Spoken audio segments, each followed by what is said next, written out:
اور جب اللہ تعالیٰ جنت میں سب سے پہلے اپنا دیدار کرائے گا سب کو جنت میں، بھائیو یہ تو کوئی زندگی کوئی نہیں ہے. جب مال جمع ہوتا ہے تو موت آ چکی ہوتی ہے. آپ لوگ یہاں ہجرت کر کے آئے، بنتے بنتے کچھ بنے تو موت دستک دینے لگی، گھٹنے درد کرنے لگے، آنکھوں پہ چشمے چڑھ گئے، سوٹیاں ہاتھ میں آ گئیں. جب مال سے نفع اٹھانے کا وقت آیا تو موت سر پہ آ گئی.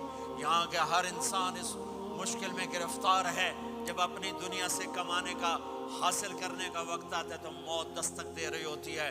اور موت تھوڑا پیچھے ہٹ جائے تو بڑھاپا تنگ کرنے آ جاتا ہے، بیماریاں تنگ کرنے آ جاتی ہیں، پریشانیاں سر پہ آ جاتی ہیں. موت کے بعد اگر اللہ راضی ہو گیا تو جنت کی زندگی شروع ہونے والی ہے. جنت کی زندگی شروع ہونے والی ہے جس میں اللہ تعالیٰ سب سے پہلا جو ویلکم کرے گا جنت والوں کو، وہ یہ نہیں کہے گا میرے ایمان والے آ گئے، تہجد والے آ گئے، نمازی آ گئے. پوری تفصیل سنو. اللہ تعالیٰ جب جنت میں بٹھا دے گا جنتی مرد جنتی عورت. ہمارے ابا اور اماں کا قد کتنا تھا کچھ پتہ ہے؟ 130 فٹ. کتنا بھائی؟ 130 فٹ. یہ تو آپ نے سنا ہے کہ یوسف علیہ السلام سب سے خوبصورت تھے، سنا ہے نا؟ یہ بہت کم مرد عورتوں کو پتا ہوگا کہ عورتوں میں سب سے خوبصورت کون تھا. وہ حضرت حوا. حضرت حوا.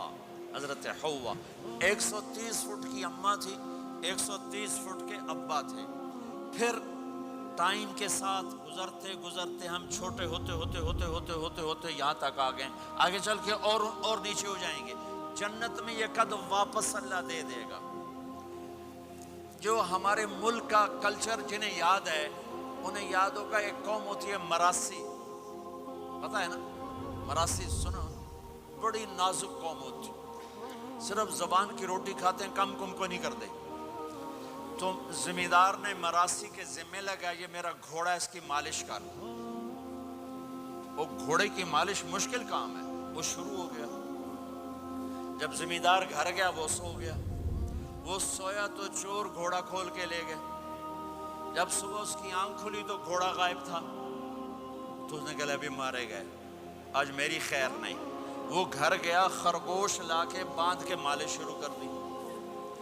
جب تھوڑی دیر بعد زمیندار باہر نکلا، اس نے کہا میرا گھوڑا کی دیکھے جی آئے کھلوتا ہے. اس نے کہا تیرا ستیہ ناس ہوئے، گھوڑا ہے وہ تو خرگوش ہے. صحیح گھوڑا ہے.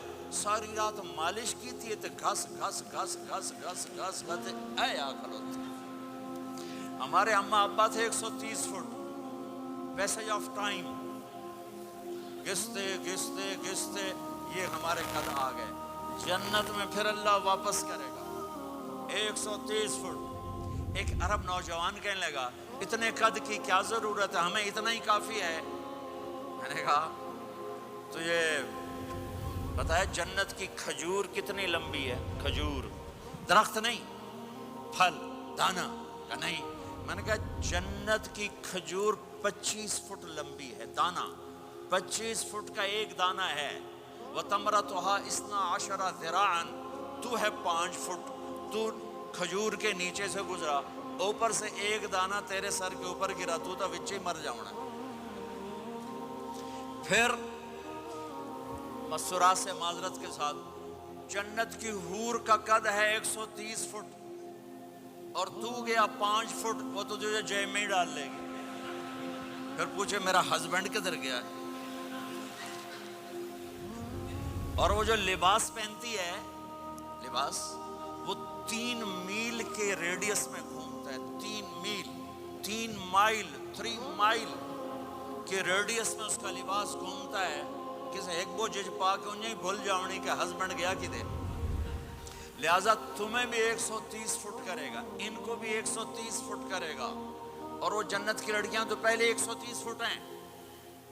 ام سلمہ نے پوچھا یا رسول اللہ جنت کی عورت کا درجہ بڑا ہے یا ایمان والی عورت کا؟ آپ نے کہا ایمان والی عورت کا. کہ وہ کیوں؟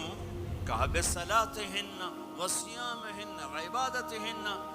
جنت کی عورت نماز نہیں پڑھتی، ایمان والی عورت نماز پڑھتی ہے. جنت کی عورت روزہ نہیں رکھتی، ایمان والی عورت روزہ رکھتی ہے.